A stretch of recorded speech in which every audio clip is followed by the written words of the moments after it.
Just when you thought it was safe to get back in the water, the ocean itself stirs red from a titanic struggle.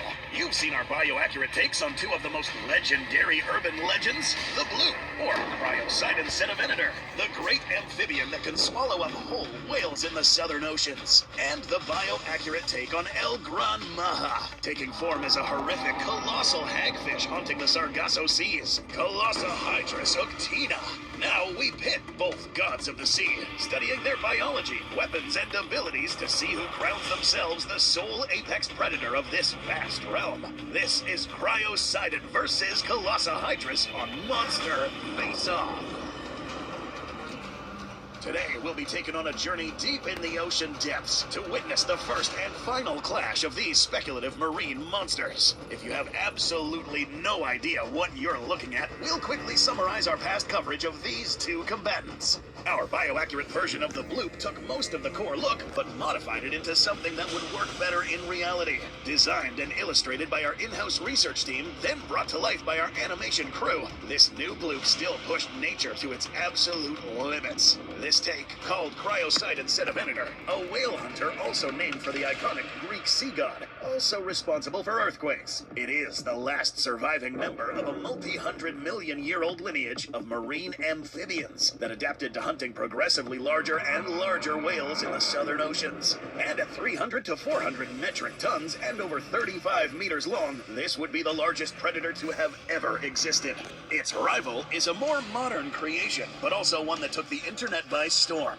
Inspired by the stories and image crafted for the bloop, creator Borisov Blois came up with the Grand Serpent and animated it in a series of videos that racked up tens of millions of views. His creation went from making waves to making tidal waves with the animated clash of these two fantastical, ferocious titans when his Grand Serpent took on the original bloop.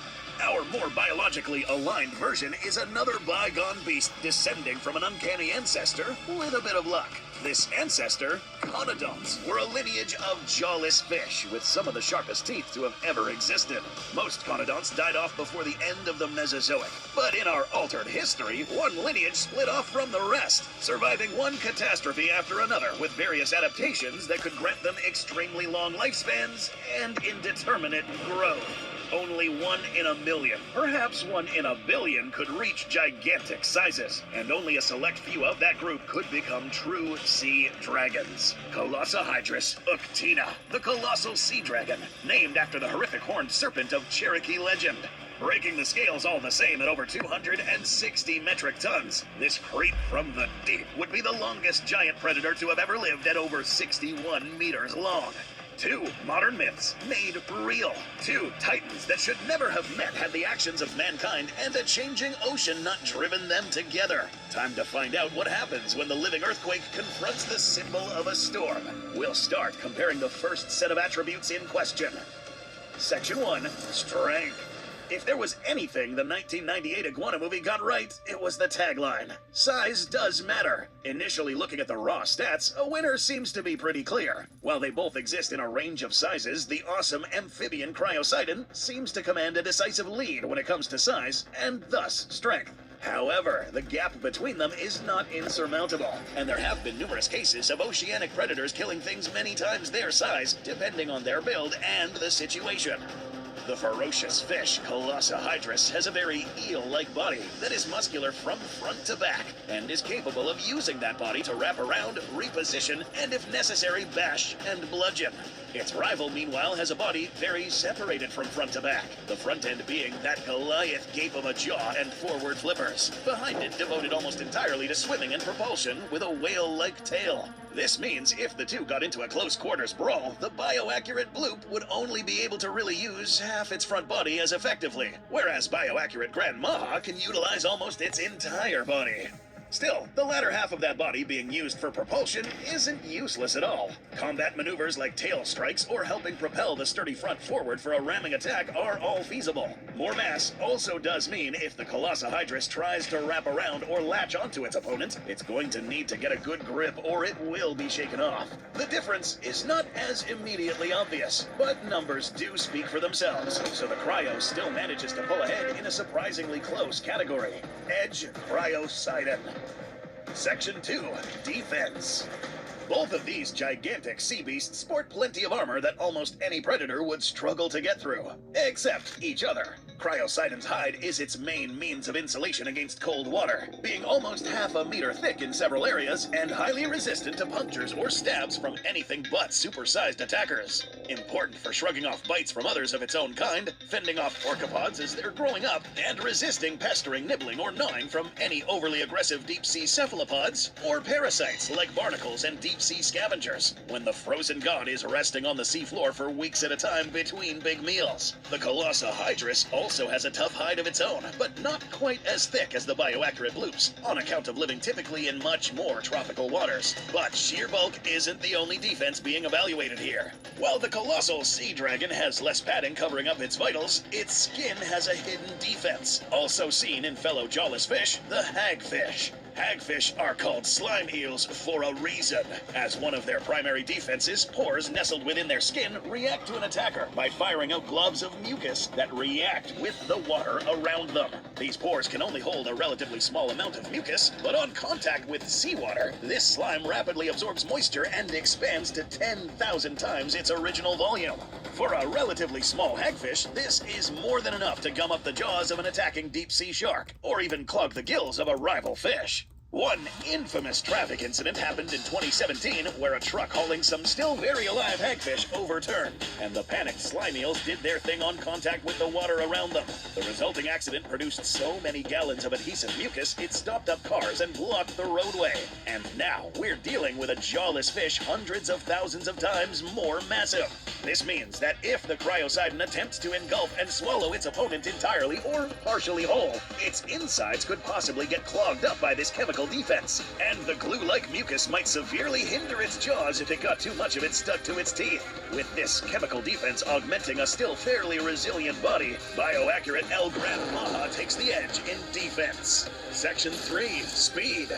The physics of moving underwater is very different from moving on dry ground. On land, almost all motion in any direction depends almost entirely on how an animal pushes itself against the ground. But in the medium of water, animals are surrounded by matter about as dense as they are, and movement can be directed in all directions, alone or in combination. So this is why matters of speed can factor a lot more on sea battles than land battles. Down here, a big majority of fish and sea beasts can be classified under 4 major types of swimming. Pay close attention. Anguilliform movement, used by eels and sea snakes, involves a lot of lateral movement side to side to slither through the water, with the whole body rocking back and forth. Tuniform swimming, meanwhile, involves keeping the upper body almost immobile and straight, dividing the waters ahead with the tail and lower body doing the motions to propel the animal along. Between the two are other methods that fall somewhere closer to either side of slithering and rigid swimming. Why is this important? Almost all of the fastest swimming animals who can build up a lot of speed and maintain it use the thuniform method. And with a stiff upper back and huge head to keep stable, cryosiden easily fits into that category too. This means this awesome amphibian would be able to use its front end like the bow of a ship to break the waters ahead of it, before pushing through with strong motions of its tail, conserving energy and momentum to lunge at surprising speed. Its rival, colossohydrus, has a much more flexible body.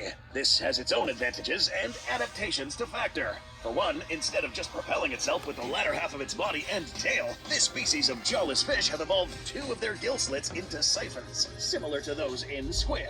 Water taken in from the mouth or other gills is redirected into these nozzles to be fired out the same way a jet engine moves air, and can help this literal sea serpent push itself through the water. While neither of these 2 oceanic titans are slow, weight actually would be a big determining factor on which one was faster. And unlike on land, more mass can actually make you faster underwater. Since gravity isn't pulling things down to the same degree, since most animals are roughly as dense as the water around them, having more mass gives you more inertia while you're swimming. The more matter pushing an animal forward, the more it can cancel out water resistance pushing it backwards. This is why some of the biggest whales like the blue and fin whale are actually some of the fastest once they get their momentum going. And with a decisive weight advantage, the frozen sea god has a lot more inertia keeping that top speed going than the colossal sea dragon, giving the realistic bloop an advantage in both top speed and this category. Those who have seen Monster Face-Off episodes know that speed isn't everything when it comes to moving around underwater. agility. Remember what we said about the spectrum of 4 primary swimming methods vertebrates like fish and marine tetrapods use? As with all things in biology, there are trade-offs. Cryosiden having a body form closer to the thuniform swimming means it can push against the water harder, forward and backward, and can achieve a higher top speed than its rival. But this also means almost all of its swimming muscles are located on its back half, with only the flippers up front to push against the water and redirect its momentum. Those huge flippers certainly do plenty to help with steering, but as an ambush predator, Cryosiden prefers to commit to a charge and engulfing bite instead of pursuit and close quarters maneuvering. As covered in its own biology video, colossohydrus' ancestors originally had a more angular form, but evolved the ability to hold their body more rigidly to swim forward at higher speeds. This puts them closer to the subcarangiform method of swimming. Add in those gill slits into spiracles similar to those on squids, and it means the water colossohydrus takes in via its jaws can be redirected and fired out through these ports. And not only fired backward to help the serpentine leviathan gain forward momentum, but also being able to toggle which direction the siphons point to shoot the water out from, or even fire out one side at a time to make quick, sharp turns in one direction.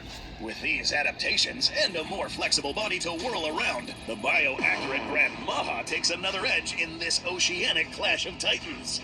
The two combatants are set in a collision course, but who will detect who first? How will this play out? How will this affect the battle? To find out, we need to take into account senses.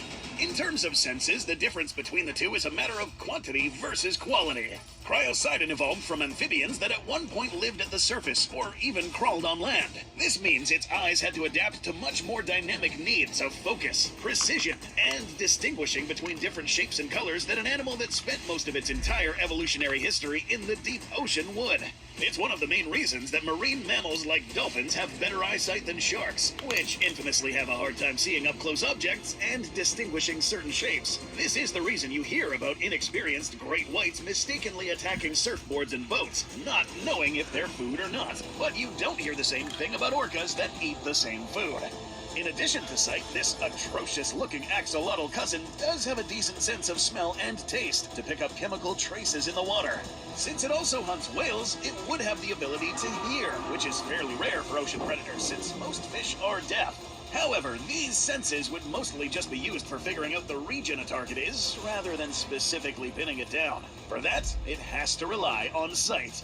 Its rival approached life in the ocean very differently, belonging to a lineage of oceanic carnivores that go back to the early stages of the Paleozoic to some of the earliest fish to ever exist. Conodonts like colossohydrus never left the ocean, and so they adapted very differently. As a whole, and speaking very broadly, this group doesn't use any one of their senses as the chief tool for detecting food or threats. Instead, they use all of their senses in different ways, without prioritizing any of them. Looking at fellow jawless fish relatives of today, as well as fossils of the bygone conodonts that gave rise to this stupendous sea serpent, we can see a myriad of detection methods. Not only are these some of the very few vertebrates to have more than 2 eyes, with some jawless fish having up to 4, but these eyes are especially attuned to picking up different shapes and outlines even at depth. Alongside its eyes are the structures that give Colossohydrus uctina its name, inspired by the horned serpent of Cherokee folklore. These aren't true horns, but long sensory tendrils covered in specialized cells. Similar structures exist in modern hagfish, though in uctina they are far more advanced. These tendrils can detect small changes in water pressure, allowing the animals to sense nearby movement. They also pick up chemical traces in the water, like skin, oil, blood, and other substances. Even a creature that swims by each can leave behind a faint chemical trail which uctina can easily follow. Combine that with highly reactive electrical reception from cells located all along its body, and Colossohydrus can hunt in perfect darkness, without ever even clearly seeing what it is hunting. It also means it would be more easily able to track the position of a rival, even in the middle of a tussle that might obscure an area mired in silt, blood, or the slimy defense. The more advanced eyes would help the awesome amphibian target better in good light, but without light to contrast where the fish is, the more varied toolset of the colossal conodont takes a keen edge. Now to bloody business. Section 7, Bite Effectiveness. Both of these entities are so mind-bogglingly huge that trying to get specific bite forces would be almost pointless. Either of the two have more than enough force with teeth more than sharp enough that no amount of armor is going to completely negate their fangs taking their pounds of flesh and then some. Instead of looking at specific forces, which would highly vary anyways because of any number of factors like water resistance or how much the teeth are making contact, we'll be looking at what the bites of either would be capable of doing to each other. Colossohydrus starts out with a rather unique bite in that it doesn't actually have jaws. Strange as it is to think, jaws didn't actually evolve with teeth. Teeth actually came first, and were just used differently. Modern jawless fish like lampreys and hagfish use sets of teeth almost like a buzzsaw to carve into something, and either carve out chunks in the case of hagfish, or carve into the blood vessels as seagoing vampires in the case of lampreys. Colossohydrus was the giant descendant of conodonts. These arguably had the most complicated set of teeth that ever existed, lined with specific mineral components called nanocomposites for extra strength, and so sharp there have been numerous instances of paleontologists accidentally cutting themselves on multi-hundred-million-year-old fossils. So yes, these are perhaps the sharpest teeth that ever existed in the animal kingdom, and the mechanism they worked with was unique to them and called an element array. This works by opening and closing the mouth in all directions, flexing the teeth outwards, and they were tracking them in to hook in and slice through. And what makes it worse is this bioaccurate Grand Maha is either descended wrong or a close relative of the conodont Pandarotus. This particular species has some of the earliest examples of venom-injecting fangs in the animal kingdom. Venom by itself wouldn't kill, but the compounds in this sea beast are similar to those in modern lampreys, a potent anticoagulant called lamfredin. This means that every time this beast bites into something, the bloody wound it leaves behind doesn't clot up easily in warm-blooded animals with rapid circulatory systems. A potential death sentence for any whale this predator decides to feast upon. Its rival has a much simpler and straightforward bite, but no less deadly. The bioaccurate bloop is essentially a stupendous salamander descended from a lineage of amphibians called trematosaurs. These seagoing amphibians have all the major hallmarks some of their more land-based relatives still have, and some tricks of their own. With a sturdy and robust jaw that can open over 7 meters, cryosiden species name of Cetavenator, or whale hunter, is there for a reason. This cavernous maw is built to open wide and engulf, lined with dozens of smaller teeth about 0.15 meters or 6 inches long, and it has 2 massive lower tusks extending out almost 2 whole meters each. These fangs are so big it requires holes in the top jaw to accommodate and slot them in, and are built to harpoon into prey. It also means if it snaps down on something thin enough to fit the entire fang through it, they are completely trapped. But the grisly grill doesn't end there. Lining the roof of the mouth are batteries of even more fangs called pterygoid and palate teeth. Just like some other ancient amphibians like cacops, this means even if something gets past the initial row of teeth on the jaw, such as an entity being swallowed whole, they will get sliced, stabbed, and shredded before they go down the chute. Both of these magnificent monsters have impressive weapons that could certainly do a number on each other. One of the differences to better decide this category comes down to how that damage is inflicted.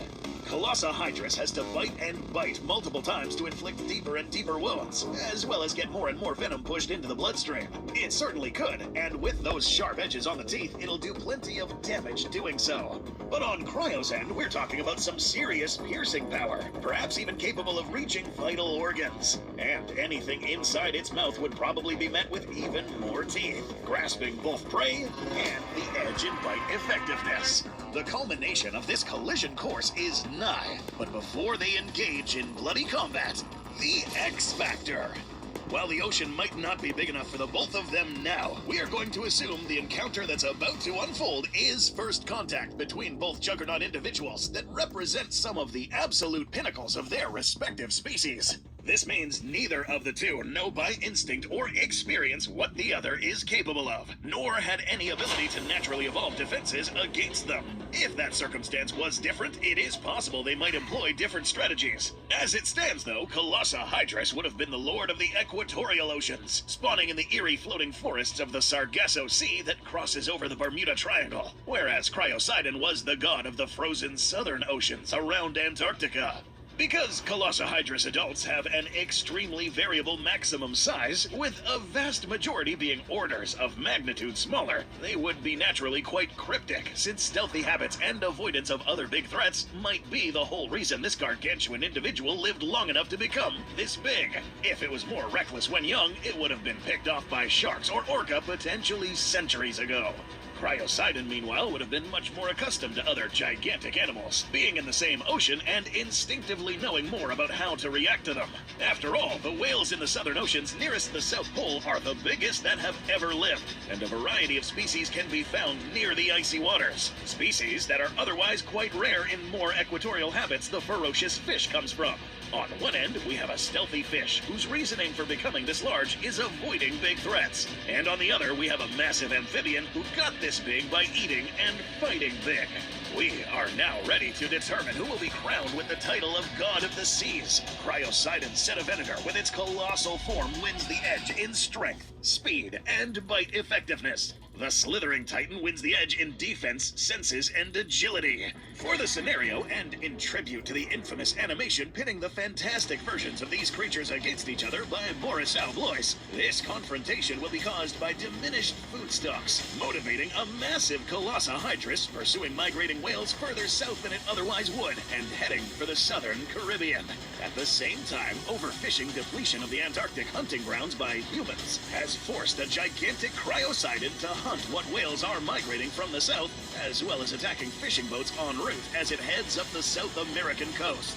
A collision of the two most gigantic predators to ever exist for the very first time starts now.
In a colossal clash that would capsize ships caught in the crossfire, it was the whale eater cryosiden who just barely pulled a victory against the colossal serpent. But this one was close, especially given that the loser survived the battle with relatively decent health. When it comes down to raw stats, the two are basically at an even trade. Where one succeeded, the other wasn't far behind and got a victory in a different category. But neither totally outclassed the other, and many of their advantages were relatively situational. For instance, if the battle happened exclusively at night and in very dark water from the deep, the ferocious fish would have had a distinct advantage because its eyesight is better at picking up targets in low light, and its other senses better help it detect even what it can't directly see. All while its dark red color scheme actually blends in extremely well at depth because of how water filters out certain colors the deeper you go.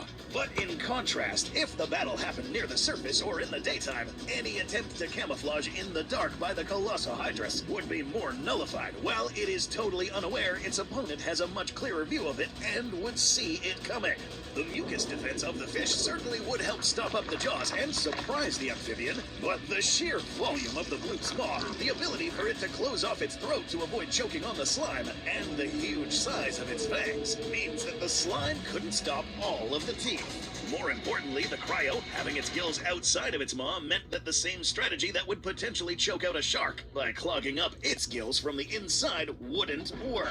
The major deciding factor was who could hurt who the most, even if landing that death blow might have been extremely difficult for both of them. Had this bloop been derived from a giant shark or whale, it probably would have lost. This is because the anticoagulant venom would have been able to be much more effective at the doses involved. A hyperactive metabolism means much more blood flow, and even if the sea serpent was forced to retreat, constant bleeding out would weaken a mammalian bloop enough that the fish might come back for round 2 and finish it off.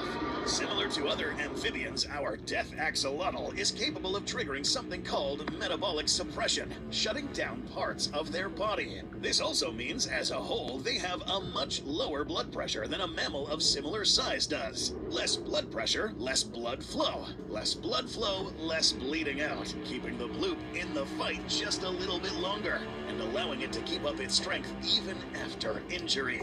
The sharp teeth of El Gran Maha absolutely were capable of inflicting massive wounds on its opponent, but the weight difference and speed difference meant it couldn't capitalize off of that to the best degree. The cryo would either shake it off and speed away, or come at it in a charge over and over again until it managed to get a good hold, while minimizing the time the fish had to retaliate with its better agility. A scenario if the colossohydrus won, which absolutely could happen, would be death by 1,000 cuts. And in just slightly more than 50% of the scenarios, it didn't get to inflict that many. It might actually be the case that times the fish was victorious were instances the fight ended in a death, whereas the amphibian would win slightly more confrontations, but less lethally at times. After the whale eater's victory, Cryo and Colosso would likely forever avoid each other, perhaps focusing on different game. And with whale populations still down and fish stocks being depleted, there might be another apex predator either or both of them might start turning their attention to when at a smaller size.